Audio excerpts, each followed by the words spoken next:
Okay, we're live. Welcome back. What time channel? Today, retrospective. We're doing a recap of like the past, I think, 12 albums we listened to. It's been something like that. It's been like 3 months since we did one of these. It's been longer because we've done a lot of albums and we've done a lot of best songs videos, so we've had a lot of variety coming in here. So that's why this one's a little bit later than usual. But we do have 12 records to talk about today, I think. So that's too many. That's two more than we usually do. And a lot of them were new releases, so this will be interesting. True. But yeah, stay tuned at the end. We'll show our lists and stuff and what we got brewing. If you want to get caught up to date with everything that's been requested or is on our wheel. So stay tuned for that. But we're just going to give some updated thoughts on some records. I think the first one is his Spun, Chelsea Wolfe. Yes. Because we did that one right before the last retrospective, so this carried over to this one. So it's been a long time. Have you listened to his Spun at all? No. Yeah, I do not have much to say about this one. We listened to it on Valentine's Day.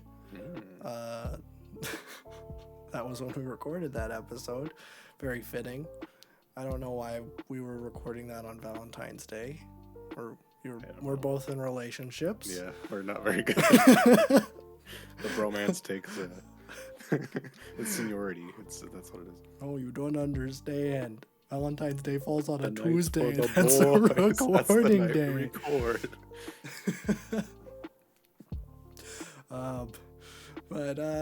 Yeah, no. I mean, I remember not hating it, but also like this is so not my scene. So yeah, I have not listened to it since the reaction. Yeah, I was listening to this for quite a while after we did the reaction. It's kind of fallen out of rotation now, just because it has been 3 months. But I do remember liking like most of this a lot. The songs I went back to the most were definitely like The Culling, Particle Flux, Scrape, and I think 16 Psyche was in there quite a bit as well.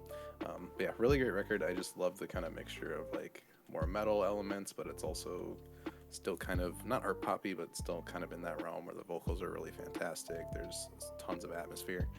So it's one I go back to a little bit. But it is one definitely where like the whole album experience for me is like the best part of it, because I love the way the tracks flow and the mood and the atmosphere you get across like the whole length is just really, really nice. But I feel like Scrape is actually the song I go back to most, just because it's like shorter, and at the end it's just like it's one of those things where it's hard to explain, where like it comes up in your playlist and you just never skip it for some reason. But really, really, really good record. Forgot I have scores for all these things. Except it's not in my recap one yet, so I will fix that. What score did I give his Spun? I gave it a 90. That's Wow. what I gave it. So I really enjoyed this one. Definitely more than Abyss, her I think 2015 record. I feel like this is just like a very revamped, kind of prettied up version of Abyss. So really good. Okay. That's very nice. Did you listen to Abyss before we did his Spun? Yes, I did. Okay. Didn't remember. Okay, cool. Epic. All right. The next one we had was The Deer Hunter, Act 1. The Lake South, the River North. Yes. This is, what is it? It's the first album from The Deer Hunter. A kind of theatercore prog outfit. And, yeah, you didn't like it very much. I think I was more mixed on it. I am not a huge prog guy, which I thought it was funny. Like, we're still getting comments where it's like, just admit you're not a prog person. It's like, I'm fully... I think you've said that every single like, I don't know what more you want from me. It's like, yeah, it's not a secret. It's not really my thing. I think there are exceptions. Like, I really love The Wall. It's a fantastic record. Classic. But I think on the whole, not totally my jam. But I don't know. I did like it. There were some things that were interesting. There was definitely some potential there. I think I might add Act 2 to my wheel. I don't know, maybe a semi-yikes or something. Because we have been getting a lot of comments that are like, Yes. this is the worst one. It gets better, I swear. So I'm willing to hear them out because I didn't totally hate it. And if it only goes up, then pretty good, I'd say. Mm-hmm. Yeah, these were just one of those albums where it's like there's so much potential here, and it was like a combination of like the mixing being kind of bad. There's like some awkward spots of it, the kind of theatercore type element. I just don't like that. I feel like MCR did that well with the Black Parade, but that's about as far as I go into that kind of thing. The Miracle musicals and the stuff, it's like it's not my scene at all. It takes me out of the music in a weird way because it feels like it's a performance and not like emotional. I know it's not the case, but that's how it comes across for me. So this record was basically just like there's a lot of potential here. I didn't really enjoy it or come back to it at all, but I mean, you guys have said that this is the worst one, and the other ones like really kind of progress. So I'd definitely be interested in those still. It's not like I'm gonna like shut myself off from this artist just because their debut album wasn't like up to standard for me. I feel like there's a lot of room to grow, and it seems like people are definitely like, yeah, this one's okay. The only song I gave a heart was the seventh song, His Hands Matched His Tongue. I think that was like a more acoustic one. I don't remember it exactly, but I did like that one quite a bit. So yeah, I mean, a lot of potential, but it's just not my thing, and there was just some mixing stuff that rubbed me the wrong way. But I gave it a 60. I mean, not completely horrible. There's definitely a lot of promise and talent in there. It's just like not put together in the way that I wanted it. So Gotcha. I think that's fair. Yeah, I'll add it to my wheel. We'll see if it comes up. I think my semi-yikes is a weird hodgepodge of like a bunch of different things. So maybe it would be better to kind of unify it a little bit. Things here. Yeah. Oh wait, it's already in there. Oh, well, you're ahead of yourself.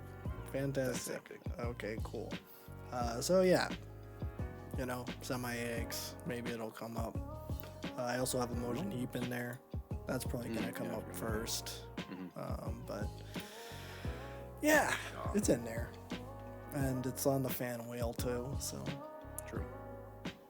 There's a chance. Alrighty. Speaking of fan mail, the last one in our viewer marathon was Lady Gaga Chromatica. I'm just not gonna talk about Jeff Buckley. Oh yeah, I completely skipped over that. Never mind. Jeff Buckley Grace is next. Yes. I feel like you're gonna have more to say about this than I am, because this is not one that I go back to a lot, factually. Don't know what it is. I remember really liking it. Lilac Wine, fantastic song. I know it's a cover, but I feel like this guy absolutely knocks the cover game. All of the covers on here. Yeah. Was it originally a Nina Simone song, or was her cover just the most popular? There was a whole line of covers, but I think he based it off the Nina Simone cover, but the Nina Simone cover wasn't the original. Okay. I don't think.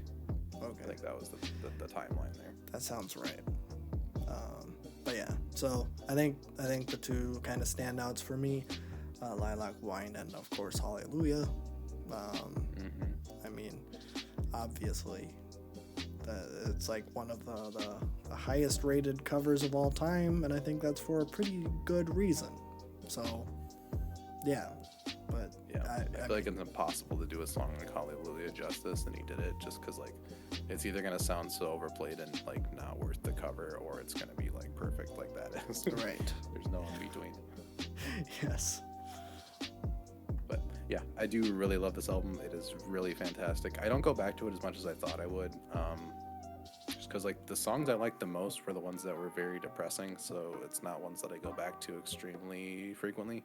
But yeah, this thing is like nearly flawless. I did listen to the bonus track, technically, Forget Her. That's the one that the label put on without his permission after he died. but it is very good. I won't lie, it's really great. So it is weird that he didn't want it on the record. It still shouldn't be on the record if he didn't want it on there, but it is very good. So really enjoyed that. But I mean, the vocals on this thing are amazing. Like Lilac Wine is just crazy, the way that he kind of moves his vocals. He does that thing where he just like, he keeps it interesting. He mixes it up always, so there's never like a dull moment.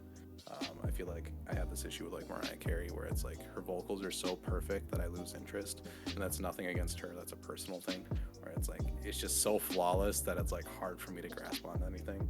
He still keeps it very human while he's doing these like godly vocals, but he mixes in some like 90s rock elements. You can see a lot of like, I think like Radiohead and Chris Cornell and all these people kind of taking inspiration from this record. You can definitely hear it, and it sounds really great. So yeah, production-wise, amazing. Vocals, fantastic. Writing is great. Yeah, all the cover songs are fantastic as well. So I mean, it's definitely worth the hype. What did I give this thing? I gave this thing a 92. That could go up. I haven't listened to it a lot recently, but I remember like really, really, really enjoying it. So very good. Yes. Very, very nice. Now it's the last one. Chromatica. Yes. Man, yeah. Some of these like are so long ago.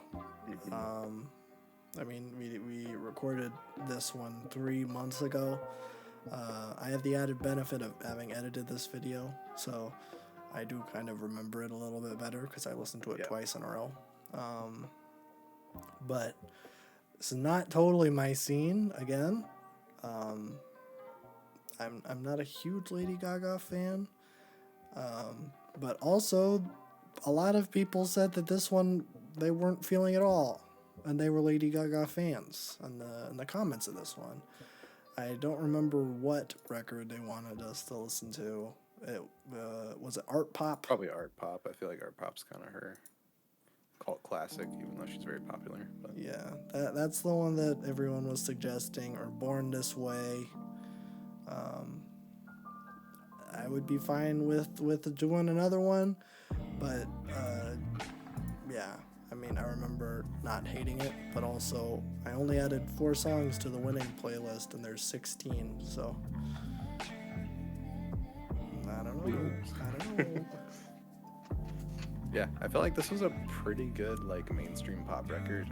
I really enjoyed like the kind of more retro dance pop kind of scene to it. Like a lot of queer influence in it as well, which was kind of cool to see, especially like when we have listened to a lot of artists like Arca and Charlie and like the people kind of leading that charge. Yeah. I really like the kind of influence across this thing. It's really fun. I really love the vibe of it. I feel like the track list could be trimmed down. I feel like that's the biggest thing that kind of held me back from this. Was just like there was too much filler. There were some like really fantastic pop songs. I remember 911, Replay, and Babylon specifically being like absolute bops. But like there was just like some skits that like probably didn't need to be there. Not even skits, but like the weird little instrumental breaks. There were a couple songs that kind of sounded similar, which like didn't really need to be there. But overall, I mean, it's a pretty good mainstream pop record. I mean, I remember it being really fun. I would still listen to a couple songs every now and then, not too much, but I remember it being like a fun ride. I feel like the features were pretty decent. The one with Ariana Grande was nice, and the one with Blackpink actually was pretty good. I felt like Blackpink did really well to kind of mesh with that style. The one with Elton John was really strange. I still don't really like that one. Yeah. Elton John kind of went on this weird like featuring run around this time. He did the Lil Nas X album, and he did this. I feel like the one on Lil Nas X's works a little bit more, even though like still Elton John's voice is just so very out of like the blue when it comes to the production style and the vocals of these artists. It's still very stark for me. I don't know how to feel about it. It's more like I don't know if I want to praise it just because Elton John's on it, but like I don't know. So yeah, I mean, it was a pretty decent record overall. I gave it a 70. So pretty decent. I definitely would like, you know, not be opposed to like putting it on again or whatever. But it's not something I go back to a ton. Sure. But yeah, pretty decent. Mm-hmm. I am kind of interested in that remix record she did for this actually though, because there's a lot of like hyperpop people on there. So right. I feel like the remixes record was pretty well received as well. Yeah, I probably should have listened to that before This retrospective. Yeah, I didn't either, but Whoops. it could be a good reaction eventually in the future because I have heard some of those remixes are pretty fun. So always True. open to that. Okay. Alrighty. Now we start our new releases run. That's pretty deep here. Black, Since I Have a Lover.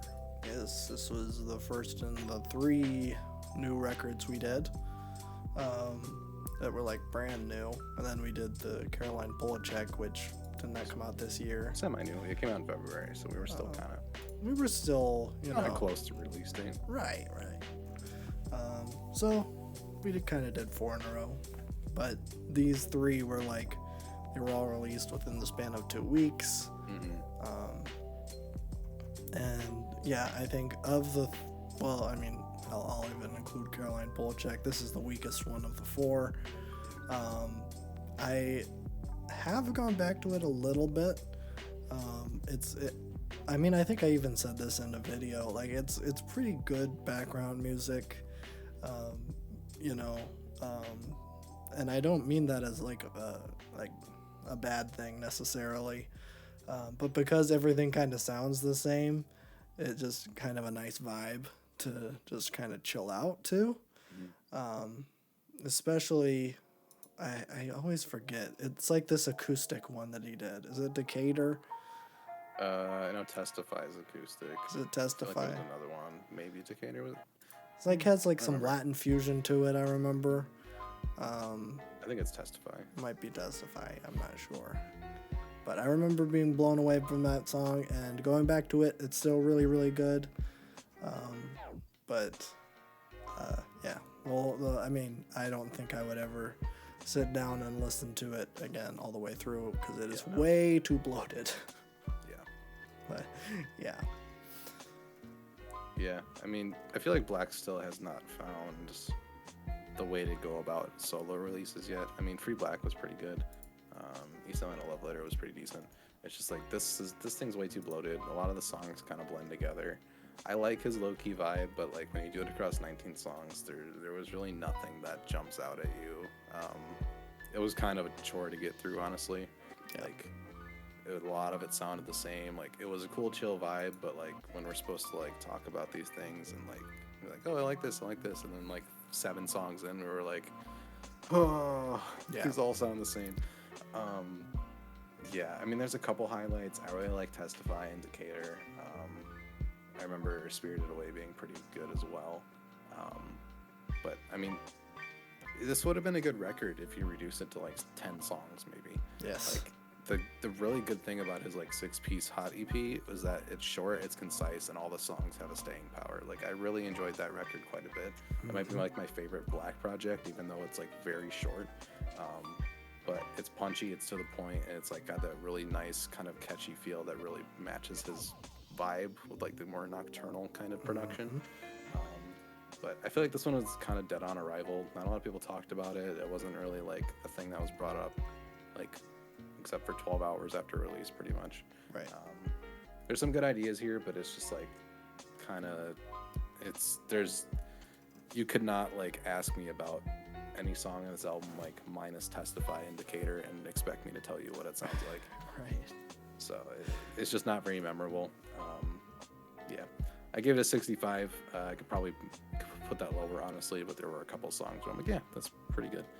But yeah, it's just inoffensive. It's just disappointing. it's inoffensive. You could put it on the background, and I'm sure it'll be like perfect for whatever vibe you're going for. But like for what we were doing it for, it's like there was not enough to grasp onto at all. So No.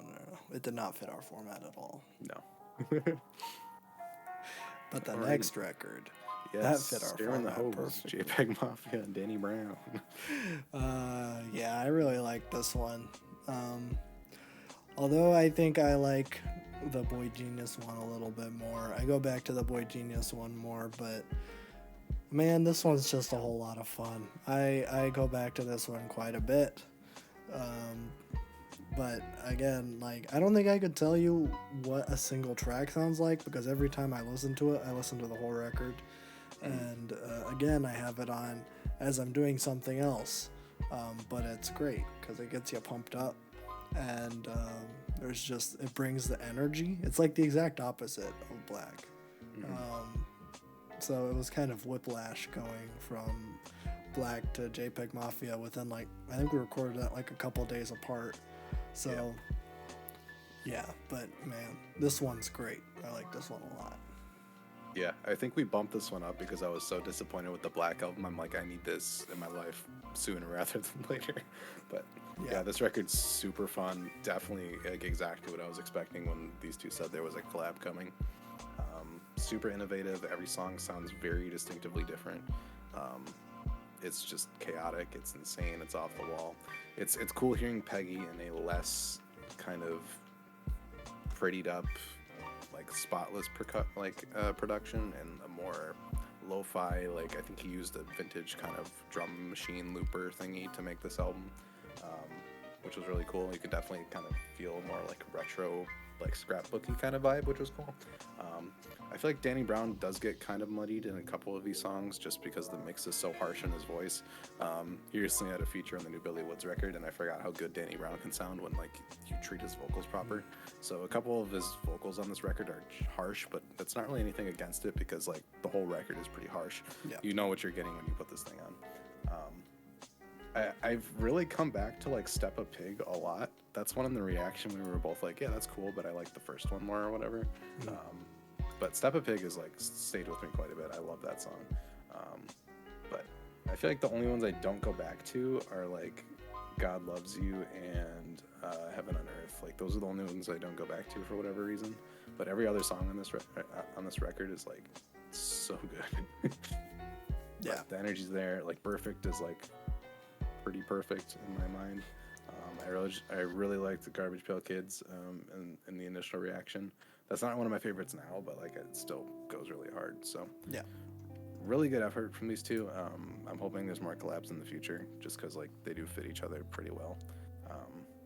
It seems to be you just had Kendrick and Baby Keem doing a similar thing with a very lo-fi production and just insanity back and forth. So I feel like that kind of caught on already a little bit. But I think Peggy's supposed to release 2 more records this year. It's June. Hopefully, I don't know if he's still doing that. I don't know. That's what he said. But apparently Danny Brown has a record too that should be coming out eventually. Yeah. So, yeah. But I give this a 91. Really, really, really good. Definitely one of the top albums this year. I think this was one of the first records this year that really popped out at me. This has been kind of a slow year for music for me. Just because of in quantity wise, but yes, yeah, very good. Alrighty, and then we had a complete 180 again. We had boygenius, the record. Yes, yes, I really like this thing. I guess pull back the curtain. I actually forgot we were doing a retrospective today, but I already listened to this album today because. I regularly go back to this one. Of this batch of retrospectives, I've been going back to boygenius, Caroline Polachek, and Daft Punk the most. Probably more Daft Punk in the last week or so, but we'll get there eventually. But yes, I think I have finally cracked the Phoebe Bridgers code. It for some reason was not clicking for me for the longest time, even though I love folk and I love sad songs.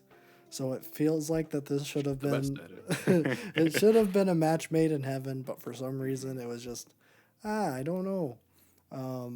But yeah, I mean my favorite songs on this record are Emily, I'm Sorry and Letter to an Old Poet.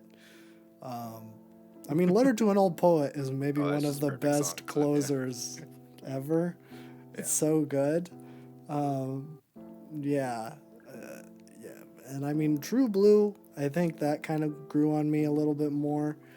I don't know if I really loved it on the first reaction, but yeah, I mean, I think those are the 3 kind of standout songs for me.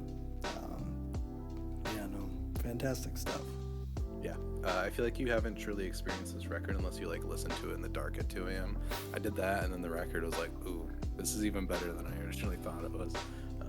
you just kind of have to sit with it, and then like all these little things start popping out at you, and it's just amazing. There's like a ton of variety on this thing. You get the more kind of upbeat, kind of poppy songs, like Not Strong Enough, which has definitely grown a little bit on me. I think that one's chart topping as well. But that one's been very good. True Blue, like the minute I heard that song, I'm like, ooh, that is amazing. I love that. But even songs like Satanist have like, I really liked it in the reaction. I still really love it now. I love how they're kind of playing with like spaciness too. That song kind of breaks down into like a existential crisis that's like put out through like just a very nice ambient slow outro. But this thing is like really, really, really, really good. I was so ready for it to live up to expectations, but I was a little scared anyways, just because like the variety of singles they released sounded very much like focused on one artist. But I think once you hit track 5, they really do come together and make songs that were like made in the studio with all 3 of them there. And that's when the album like really, really opens up. I still love $20, Emily, I'm Sorry, and True Blue. But like past that, I love hearing everybody's voice across every song, like prominently. I don't even know what favorite songs are. Like, I love $20, True Blue, Cool About It, Revolution Zero, Satanist, Letter to an Old Poet. Even Anti-Curse has grown on me a lot. I wasn't too big on that in the first reaction, but I've sat with the song a lot more now, and I do really, really enjoy it. So, very, very good. Like, I also gave this a 91. It could definitely go up. It's very weird having these albums come out very soon, like close to each other, and I gave them the same score, and I enjoyed them both the same, so it's hard to like kind of put them against each other. So I'm both giving them credit as a 91. They can both fluctuate. I feel like this one might go up if I listen to it more. I stay away from the sad songs recently. I've noticed I've been like more into heavy stuff or just more upbeat things. So I haven't like really dug into Revolution Zero or Letter to an Old Poet as much, but like I know they're both like flawless songs. So Yes. Yeah, amazing record, love it. I wish they would tour in more than 10 locations. That's all I'm saying. Yes. They are cowards. I don't want to drive to Chicago. I know. It's the worst city. Their opener lineup was like crazy too. I don't remember. Yeah, didn't who they was have all like on it. Clairo? They had Clairo on there. They had Barty Strange. They had like, there was one other one on there that was like, whoa. But yeah, crazy lineup. I just wish they would tour in more cities. Yeah, I know. Please. I saw Phoebe once, and I'd definitely go see her again. So we'll have to put Stranger in the Alps on the wheel, because I feel like you'll really enjoy that one. That one's more acoustic than Punisher. Punisher's a little bit more atmospheric and spacey. Did you take it off of your wheel? I know it was I on might there have, but I can for a probably while. put it back on. There's too many things in my good wheel for me to pick that I've already heard, you know? Right. Well, I'll add it to mine. Yeah, I think you'll really enjoy it. It's really, really, really sad, but you'll really like it. Perfect. That's what I want. Yeah. It's been too long since I've listened to like Funeral or You Missed My Heart. Smoke Signals is maybe the best Phoebe Bridgers song, so there's a lot of stuff on there that's good. All right. Well, yeah, I'm looking forward to that. Mm-hmm. I'm in now. Let's do it. Alrighty. Very similar lane, Lizzie McAlpine, Give Me a Minute. Oh, wow. I did not add any of those songs from the winning playlist. I don't tend to do that. If I have already listened to it, then I don't usually remember to. I don't know what you want me to say about this. I've listened to this a lot. You talk about this record. I have not listened to this a lot. This was a cool reaction just because I'm like, she's getting very popular, and I have not really heard much from her. There was like 1 or 2 songs that I recognized from like TikToks or something, but outside of that, it was kind of going in blind. I thought this record again had a lot of potential to it.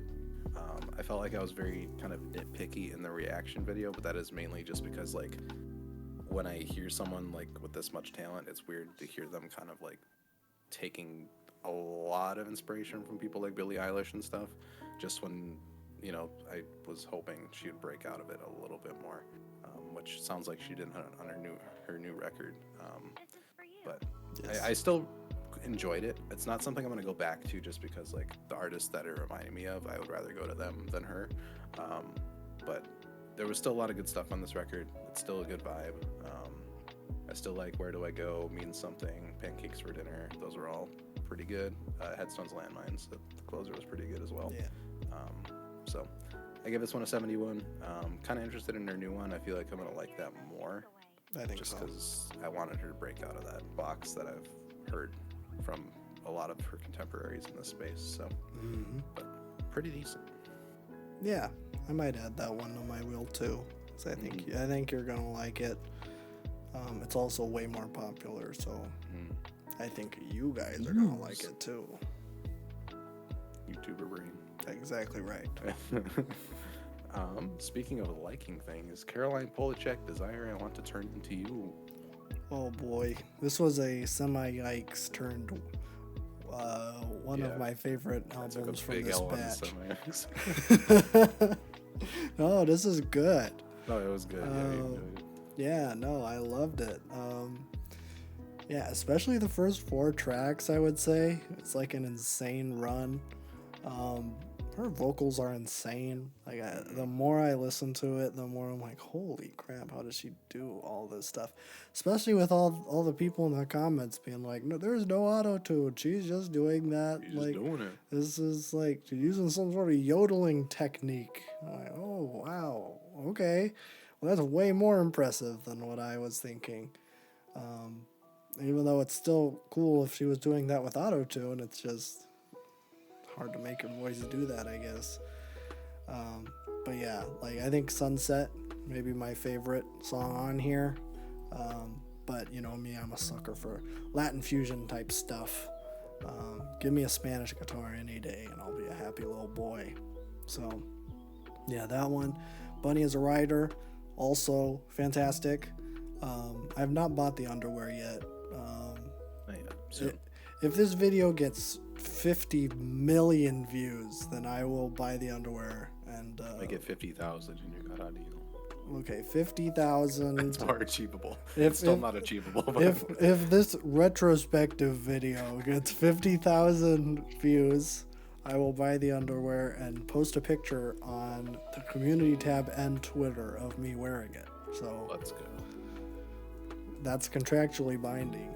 And if it happens, please let me know and I will do it. Because I'm not going to be checking every day. Are you kidding me? I'm not scared. I'm not scared.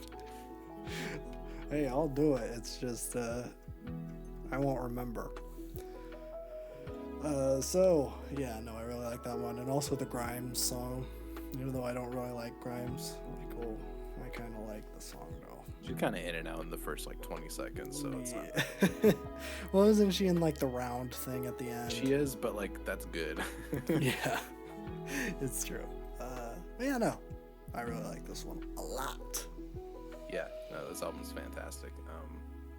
This is everything I love from art pop. It's eccentric. The vocals are absolutely unreal. The production is just lush and atmospheric and open.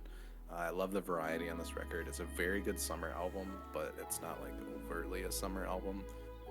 You have these really cool kind of guitar elements that pop in, and like songs like Sunset, again, just great. It's funny that like one of my favorite Kate Bush songs is Sunset, and they're both art pop, and they both sound like a sunset. It's kind of interesting how that worked out. I don't know which one I like better. I feel like the Kate Bush one still takes it for me, but both very good. Crew Drawing an Angel, like this kind of like FK Twigs Magdalene, like super delicate and slow song, just amazing. Butterfly Net for me is probably my favorite. I love the kind of like 70s like psychedelic rock elements to it while it's still being art pop. Like it's a very cool combination. It's super bright, very unexpected. Yeah, this whole record is like really fantastic. I was blown away multiple times in the reaction video. I feel like Smoke and Billions are my least favorite tracks, like rounding out the record, which is unfortunate. I feel like ending with Butterfly Net or having just like one song after it would be perfect. I mean, Billions I don't mind as much. I feel like it is a good closer. It's just like Smoke for me is not. When every other song stands out on the record, something like this kind of falls back for me. Yeah. But incredibly good. I am definitely interested in her. I think a 2019 record. Yeah. Peng. I was gonna add that to my list. I'll do that right now before I forget. But I also gave this record a 91, so all three of the new ones we did were 91s, besides the Black record, which was 65. All these could fluctuate still. I feel like the Caroline Polachek record could be like a 93 or a 94, just on technicality. But I feel like enjoyability, I enjoyed all three of these the same. But the only record that's beating these right now is the Billy Woods record, so that's the only thing standing above this thing so far. What about Lil Yachty? Lil Yachty is up there as well. These are all above Lil Yachty. Lil Yachty's sitting at number 6 or number 5, I guess. So still very high up. I do really enjoy that record, and I still don't know why. It's great. It is really good. But yeah, there hasn't been a ton of new music this year. I've been kind of struggling to find stuff. But the few things that like we have checked out have been really great. So it's definitely a quality over quantity thing this year. True. But very, very good. Alrighty. Clairo Immunity. I don't know if you have much to say about this one. I do not, but I do enjoy this thing very much. I am a big Clairo fan. She's been tweeting some stuff. I don't think it means anything. I think it was more or less just, it was stuff about the electric lady thing she did, which actually, I think, didn't that come out after we did the video? Yes, it actually came out like the weekend before we put out the video.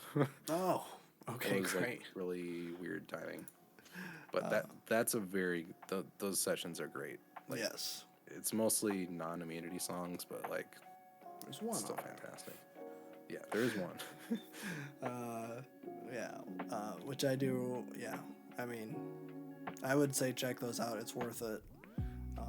It's not like, a typical live record where like the recording is trash. Like this is a live studio. Live studio, yes. The best kind of recording. I would agree. Yes. But the record, pretty good.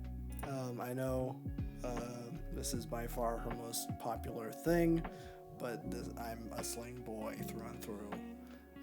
Yes, sir. But I think this is still pretty good.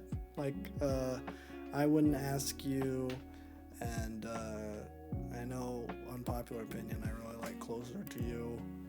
I know it's weirdo mode, but I still like it quite a bit. But yeah. Yeah, I like this record. It's definitely very different. It's not like the Clairo I gravitate towards, but at the same time, like, I love her use of kind of lo-fi and more hip-hop inspired production. The drum patterns on this record are really catchy. Her hooks are great. Subject matter is really fantastic as well, especially talking about, like, I think the last song is, like, really, really, really powerful. I love that. Kind of brings the whole album together at the same time. But I feel like I've heard like 3 or 4 of these songs just because of how popular they were. They're just like songs that you hear in passing. You're like, oh yeah, I know that. Yeah. Which coincidentally is the songs I like the most. Like tracks 4 through 8 are probably my favorite, and then the ending. So you got North, you got Bags, you got Sophia, and there. I mean, they're great songs. They're definitely popular for a reason, but super catchy. I love the production. It's very innovative. She definitely kind of carves her own lane in this more like new age bedroom pop with like a little bit of like 2010s like hip hop mixtape influence. Is really cool. Definitely built for TikTok. I don't know if she intentionally did it, but like it's a TikTok machine. Yeah, I don't know. But yeah, I still like Sling more. Sling is like, I think still an underrated record. I know people praised it, but I think it's still underrated in terms of like indie folk today. It's definitely in the S tier of that. It's so good. Yeah, it's crazy. Every single song on that record is phenomenal. So, very excited on what she does next, though. I hope she kind of stays in that lane, just because I'm selfish and like that's my favorite kind of Clairo. But yeah, still very good. I gave Immunity an 83. Still really good. Not my like. If I'm gonna put on Clairo, I'm not going to Immunity. But still pretty solid. Yeah, I think, and I mean, this is kind of going back to that Live at Electric Lady thing. I think if she was going to backpedal and do bedroom pop, then she would do her live session full of, like, all of her most popular songs. But she did a cover of Zinnia's, Exactly. It's like I loved it, Yeah. but like all of the people that like love your Immunity stuff are not gonna go, oh yes, Partridge. You know? I feel like it's kind of becoming a thing now. Like Taylor Swift's dug more into folk with her last 2 records, besides Midnights and stuff. But I mean, even Midnights still has some kind of play on that. I mean, you have the rise of Phoebe Bridgers and boygenius as being like more mainstream figures now, which is still weird to say. I still don't view them as like mainstream artists, but a lot of people know them now, which is so strange hearing like Stranger in the Alps in 2020 and then all of a sudden, boom, here we are. Yeah. But I think it's getting more popular now, so Clairo will definitely be fine popularity-wise. I feel like she still has that kind of pop factor. No matter what she does, she'll still get a lot of attention for it. So, but looking forward to it. I feel like she should drop something somewhat soon. It's been 2 years, I think. Yeah, she's been dropping every 2. Immunity in 2019, Sling in 21, so it's possible, and I would appreciate it. So, but yeah, we have reacted to all the Clairo that exists in the world in terms of album stuff right now. Yes. So, Alrighty. What was next? De La Soul, 3 Feet High and Rising. yeah, we did react to this, but this is not one that I've gone back to a whole lot. I think in terms of hip hop, especially New York hip hop, I am a big 90s hip hop boy. I mean, like 1990 and on, like you got your Black Star, your Tribe Called Quest, your Wu-Tang, all those phenomenal. I guess I'll throw in Nas, even though I'm not a very big Nas man, but I guess I should probably throw some respect to one of the highest acclaimed records. Made Illmatic at 19. Crazy. And I think when it comes to like 80s style hip hop, I'm not usually a big fan of it. Just I don't really know why. But I really respect the hell out of this record because of how different it is. And it's so much like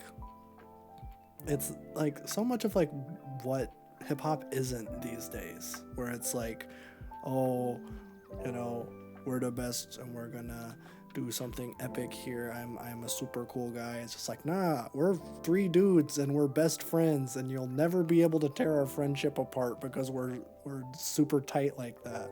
That's just nice. I like that a lot. Do I listen to it a lot? No. Are the skits bad? Yes. But yeah, I don't know. It's a good record, but it's just not necessarily for me.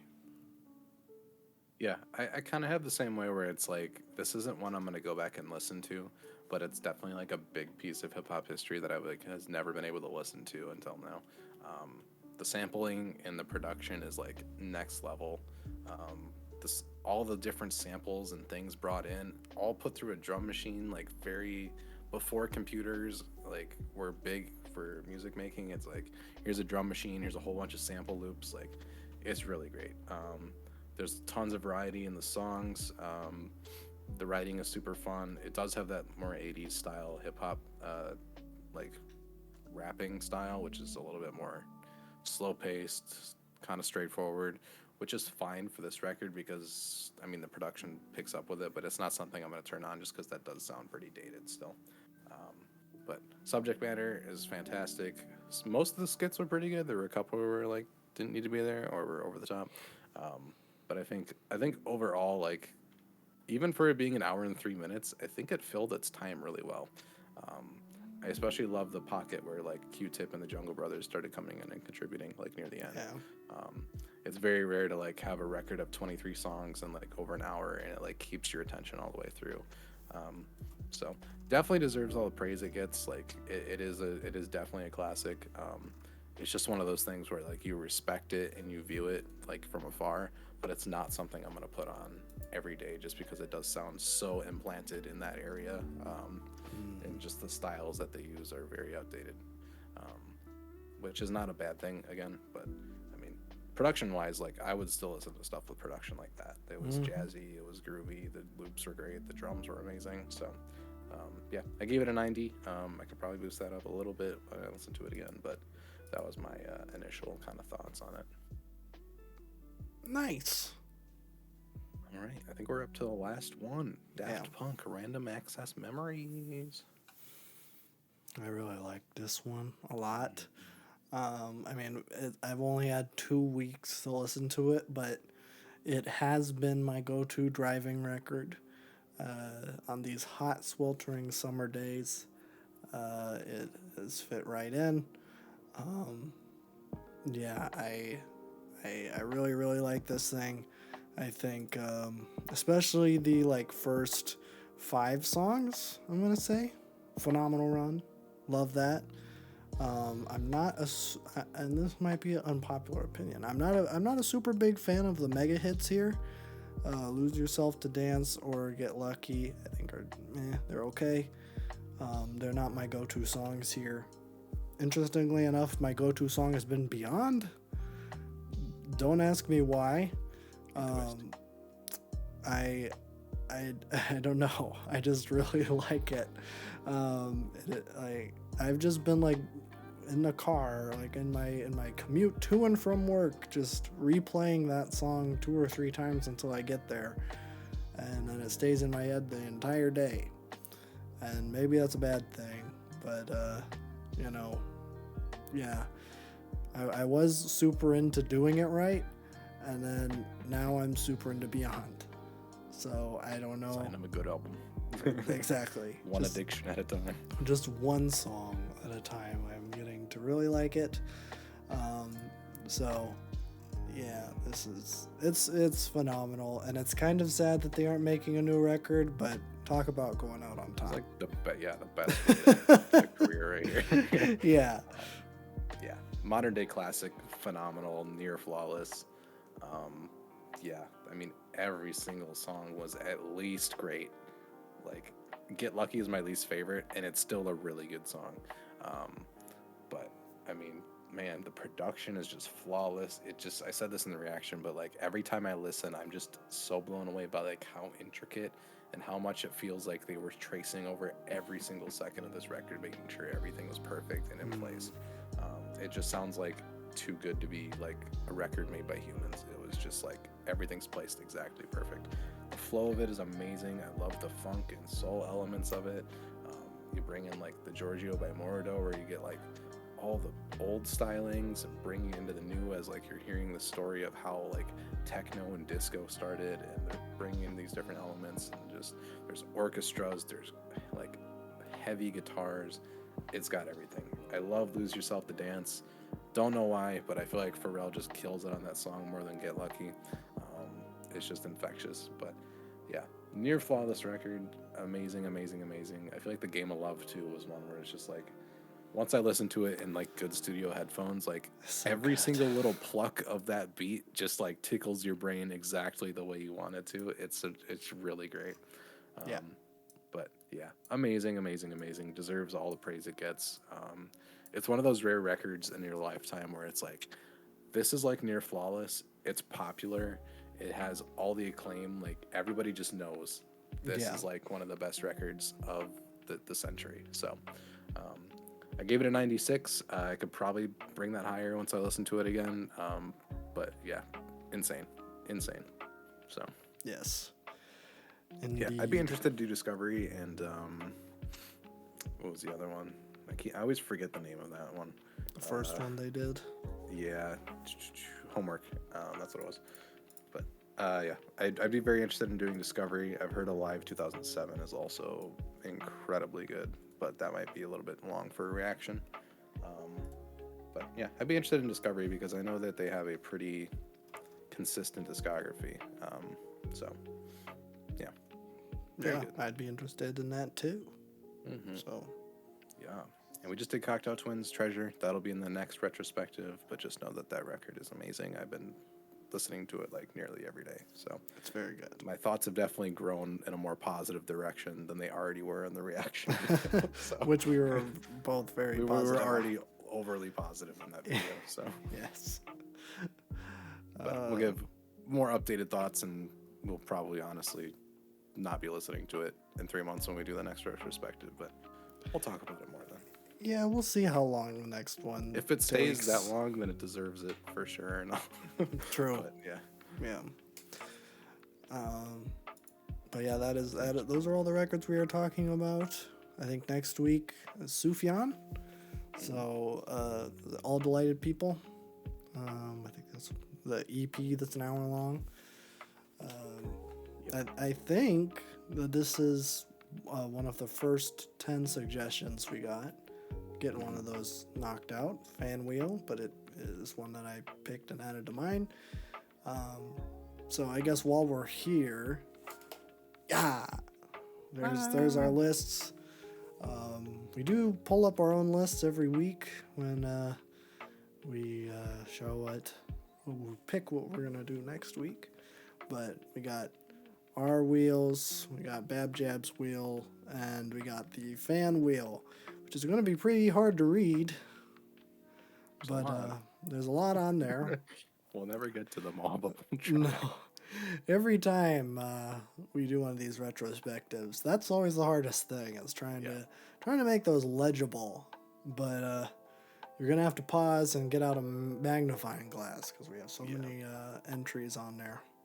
Mm-hmm. I have a lot of stuff in my good that I'm like really waiting to do because I know a lot of people want Janet Jackson and I do too. But there's also that War on Drugs record that like I've been really, really wanting to do because we did the Thinking of a Place and best songs, and that song is like probably maybe one of the best songs we've done in those series of videos. So we also got Nick Drake in there too. There's a lot. There's so much. And I'm like, ooh. Yeah, it's. I think it's just bad that there's not enough time to record and edit all of these videos. But our wheels are looking good, I think. Might have to look over them with a finer tooth comb before I take screenshots. I'll have to send Bab Jab an email, make sure that his wheel is up to snuff. We have not done a Bab Jab suggestion in a while, but he has been on our best songs. So he has not been absent, but we have not done a straight He's up. also in Daft Punk, so. Well, that's true. Yeah. That is true. Which is on his Goodwill right now, so we're gonna have to get a replacement. But yeah, so that is all we got. We do a podcast. We talk about media things and other miscellaneous. I'll never tell. I like my sponsors. They don't have. Yeah. But yeah, we talk a lot about movies and TV shows that we're watching. I think, when does this episode come out? 206 or something. 205. 205. Yeah. Then I think this next week's podcast, we're going to be talking about that new Spider-Verse movie. So if you want to hear our thoughts on that, I would tune into this upcoming episode of the podcast. Won't be out by the time this video comes out, but subscribe to the podcast and follow it, and then it'll come out. Ring the bell, and then it'll come out, and then you'll be able to enjoy our discussion of the new Spider-Verse movie, which is the best movie of all time. Not to spoil the discussion. Objectively, it is the best movie of all time, and I'm a big Marvel stan. Please keep filling my cup up with Marvel movies. I love Funko Pops. Yes. Exactly right. But yeah. Os Vedonia.